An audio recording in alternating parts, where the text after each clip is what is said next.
Coming up on today's show, we'll be going through all of the big movies of March, including Mickey 17 and Disney's Snow White. As well as breaking down which films are going to be hitting the big screen as part of awards season and making their return to the big screen as part of our Thrill Seekers season. And making their big return on the biggest screen possible, we'll be breaking down all the movies you can go see on IMAX Day. Hello and welcome to What's On at Cineworld Cinemas. I'm Luke Owen. And I'm Laurie Blake, and we are here at the Cineworld at the O2 in London to tell you what is hitting screens this month. And we have got a blockbuster, jam-packed month to get through. So let's get into it. Let's go get some snacks. Yeah, the best bit.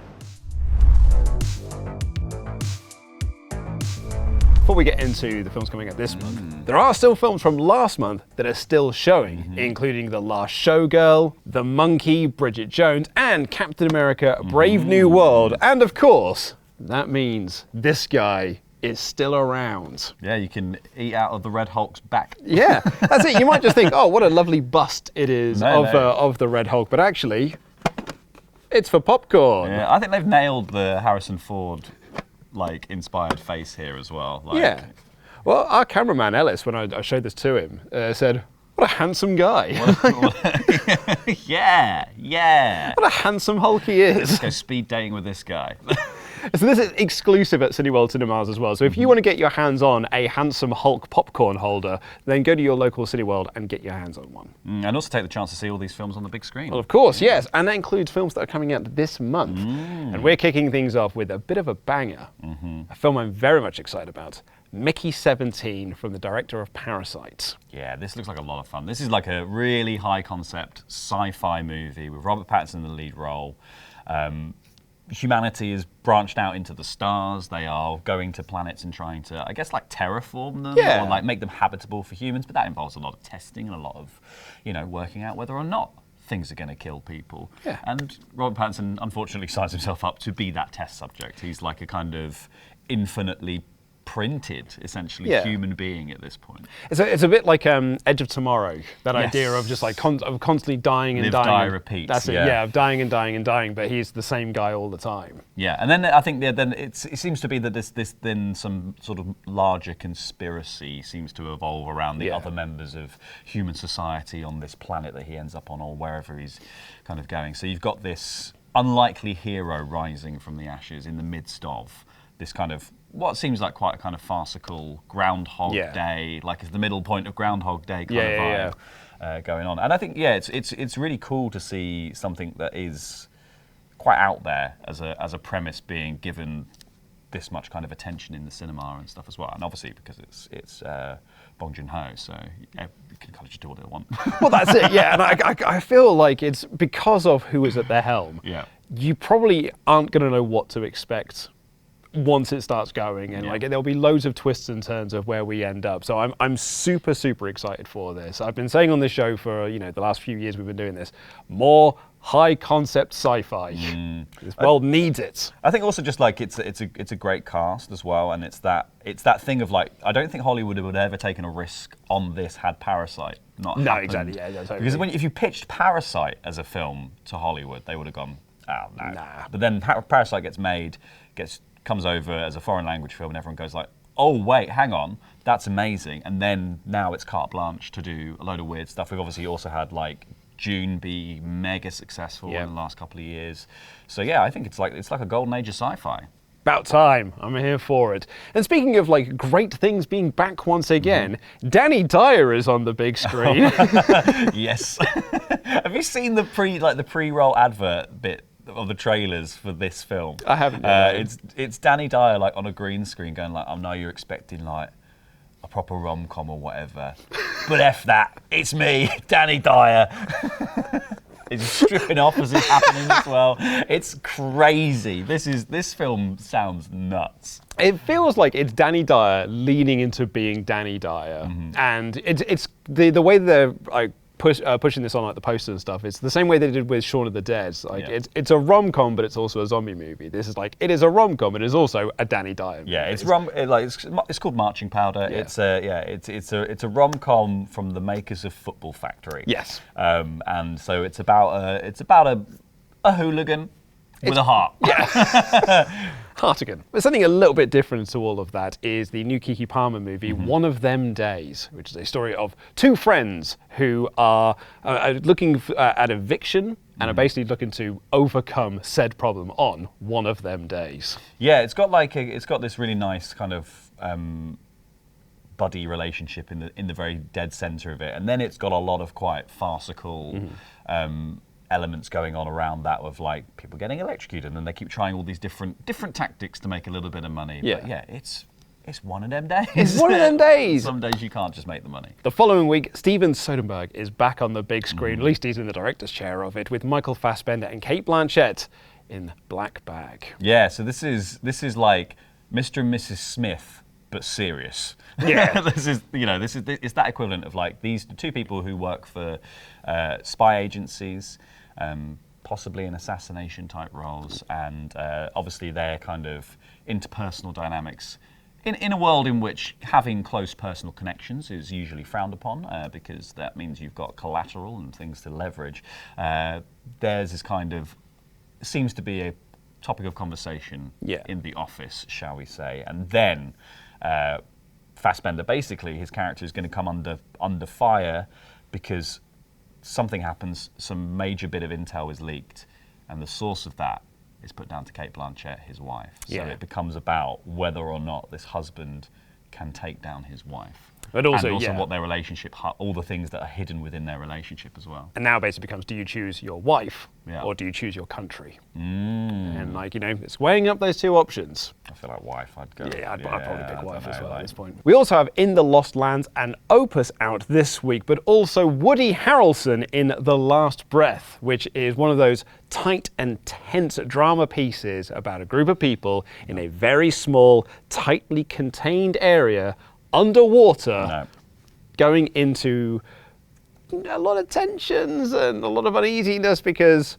well, everyone might die. Yeah, it's a ship puts down a couple of divers in the midst of a storm. One of them, their umbilical cabling gets detached and they basically get left at the bottom of the ocean, and then it's about the rescue mission from the guys remaining on the ship to save this one person, when a lot of people would say in this situation, like, you have to write this off, it's kind of like it's too dangerous to go back. But Woody Harrelson's character is like, no, leave no man behind, we're going to get back into this.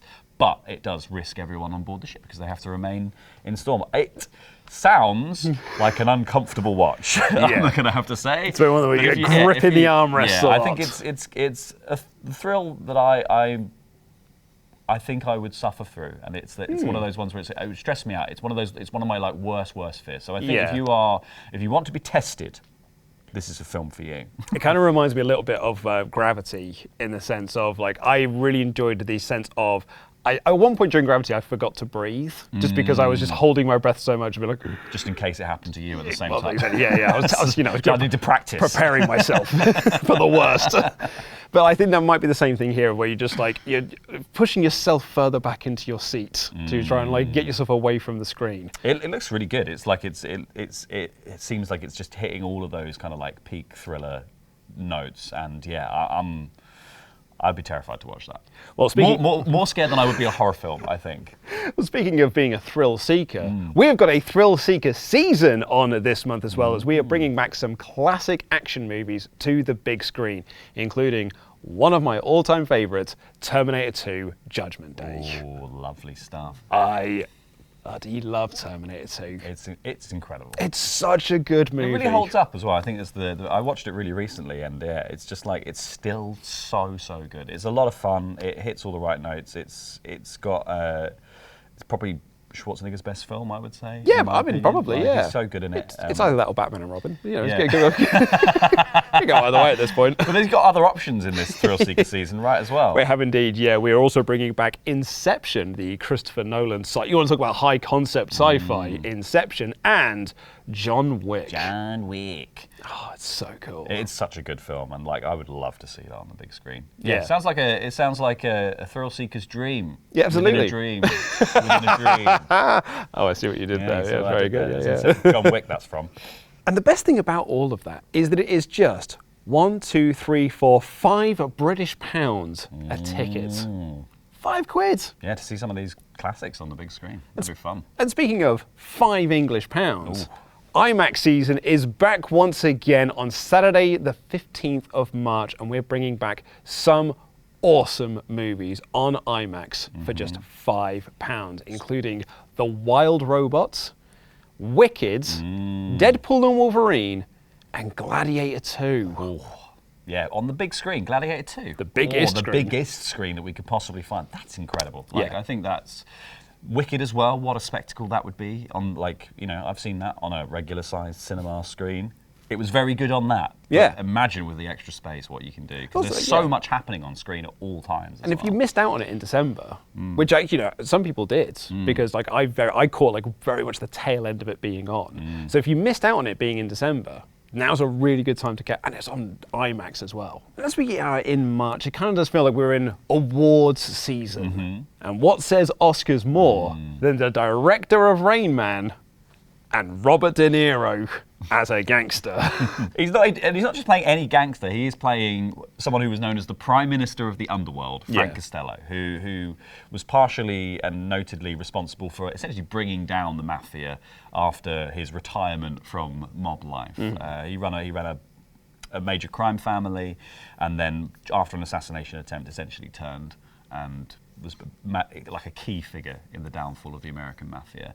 And Robert De Niro is playing that. So he's playing the Prime Minister of the Underworld, and it's the Prime Minister of playing Prime Ministers of the Underworld, basically. Like, Robert De Niro is one of the quintessential mafia actors, I would say. I would say so, yeah. Like if you are doing a mafioso type guy, you're going Bobby. You want Bobby, yeah. You want Bobby De Niro, sat in this chair doing his stuff. Yeah, exactly. It's so cool. But for something very different from that, if you want to just go down the hallway and take a left, Disney's live-action remake renaissance of their classic animated movies brings us Snow White. This one feels like it's been a long time coming. Like it feels like they would have done this already. This by now. feels like this would have been day dot, right? Yeah, like, right. Yeah, because they started off Cinderella, like I suppose Maleficent probably is like technically the first one, but then Cinderella's like the first. This is just because Maleficent is what if we do Sleeping Beauty from a different perspective. Yes. Cinderella was we are doing the classic story, but in live action form. So maybe you're right. Like Cinderella's like the first one of those. But now we're back to their first ever feature film animation in that way, and then readapted it for a modern audience. But it's just retelling a classic tale. Absolutely. And it's the director of the Spider-Man movies as well, like the Spider-Man trilogy that we had with Mark Webb. So he's probably going to bring quite a bit of fun to a lot of this as well. And I'm really looking forward to seeing the style that he has into a Disney world with Snow White and the Evil Queen and the Huntsman and, of course, the Seven Dwarfs. Yeah, and I think what's always interesting about these remakes is seeing the things that directors choose to do that are ever so slightly deviating from the classic. Because the thing you don't want to do with these things is just like shot for shot remake them, right? Of course, you want to add like your own spin, you want to add a little bit of something new to the formula, and I think it's always interesting when you're watching these to go like to see what choices they make to deviate. Like it might be adding in a song that was cut from the thing, or something, or like that kind of bits and pieces like that, or like those bold directional choices that change things up. But if you're going to go see Snow White, you're like, oh, I'd like to have a little bit extra with this. Can't talk about it too much right now, but maybe I'll look at this cup, or I'll lift up this guy. I'll just say, watch this space. Hi ho, hi ho. It's off to the concessions we go. The week following Snow White, however, is a film that I'd only heard about quite recently, but I'm really into the idea of this now. It's called Novocaine. It's Jack Quaid. Jack Quaid, as a guy who can feel no pain, who's now going on a quest where he has to be beaten up a lot. Yeah. So he seems like he's a bit of a loser in the film. Meets a girl. It's your classic love story. Meets a girl, girl gets kidnapped. You got to go around and take out all the guys that kidnapped her, while also feeling no pain. Yeah. So I think it's one of those ones where it's like it's your kind of classic Taken-inspired kind of action movie, but with an unlikely hero, but who also has this kind of offbeat, slightly The Boys-esque superpower, I would say, as well. It's like a superpower of a price of like you can't feel any pain, but it doesn't mean that the damage isn't happening. You know what I mean?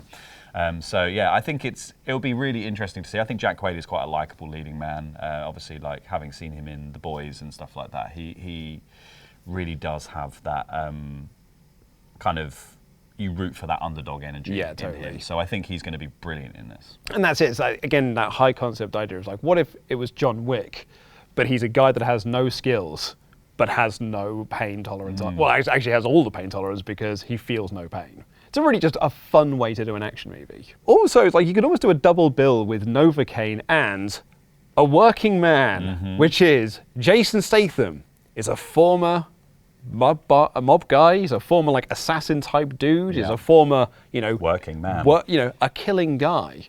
Who has given it all up to become a construction worker. But would you, Adam and Eve, he has a daughter and can't believe this one. She's been kidnapped. Well, he's going to have to go on a murdering spree now to get her back. Of course he is. He's going to take on the entire underworld to get her back. Like she's been taken by seemingly human traffickers or something like that. And it turns out he's got a particular set of skills, which involve, not just sledgehammering walls. And now it's faces. Yeah, now it's other things. I think, but it's a role that Jason Statham excels at. I think he's always been able to play the kind of like man with a history of violence very, very well. Yeah, exactly. So yeah, I think it's another one of those kind of movies where it's like guy of heart, like trying to get out of a life, and the life just keeps dragging you back in. Of course, yeah. It's a Ron Sill movie. It does exactly what it says on the tin. You know exactly what you're getting here. It's Jason Statham with a sledgehammer and a bunch of people who need to have their faces hit with a sledgehammer. Yeah, unfortunately, I'm going to just do this, and if you get it my way, it's your own fault. We've also got our event cinema lineup for the month of March, including on Sunday the 2nd and Tuesday the 4th, Jesus Christ Superstar live, and on Wednesday the 12th, Madame Butterfly. And on Thursday 13th and Sunday 16th, you can spend a night with Janis Joplin, the musical. Or if you want to see the Met's 2025 performance of Beethoven's Fidelio, that is on Saturday 15th. Hans Zimmer and friends are doing Diamond in the Desert on Wednesday the 19th and Saturday the 22nd, and the Royal Ballet's performance of Romeo and Juliet is on Thursday the 20th. And continuing the Shakespeare theme, you can see David Tennant and Cush Jumbo in Macbeth on Saturday the 22nd of March. If you want to watch Imagine Dragons live from the Hollywood Bowl, you can do on Wednesday the 26th and Saturday the 29th. Or if you want to watch NT Live's performance of Doctor Strangelove, that is on Thursday the 27th and Friday the 28th. And finally, rounding out the month of March and a little bit of April, on Sunday 30th of March and Wednesday the 2nd of April, you can see the 20th anniversary performance of Billy Elliot, the musical live. Or on Saturday the 8th for International Women's Day, we have a screening of Erin Brockovich. We've also got a secret screening on Saturday the 15th, as well as unlimited screenings of Last Breath on Wednesday the 5th, and an unlimited screening of Restless on Monday the 10th. Whereas on Tuesday the 11th, you can watch an unlimited screening of Opus. But if you want to get into those unlimited screenings, you have to be an unlimited card holder, and that is one of the benefits of being an unlimited card holder. Not only can you see as many films as you want in the month, and there's a lot of films to see in the month of March. You could be here every day if you wanted to. Pretty much, and see a different film no less as well. But it means you can get special screenings like this that are just for unlimited card holders. But I'm afraid that's all we've got time for on this edition of the show. You can check out all of the movies that we've discussed today using the links in the video description down below. And if you want to listen to this show rather than watch the show, I don't know why you want to do that, you want to see our beautiful faces, but it is available on all major podcast platforms. But we'll be back in 1 month's time to tell you what's on at Cineworld Cinemas. I've been Luke Owen. And I've been Laurie Blake. And that's what's on.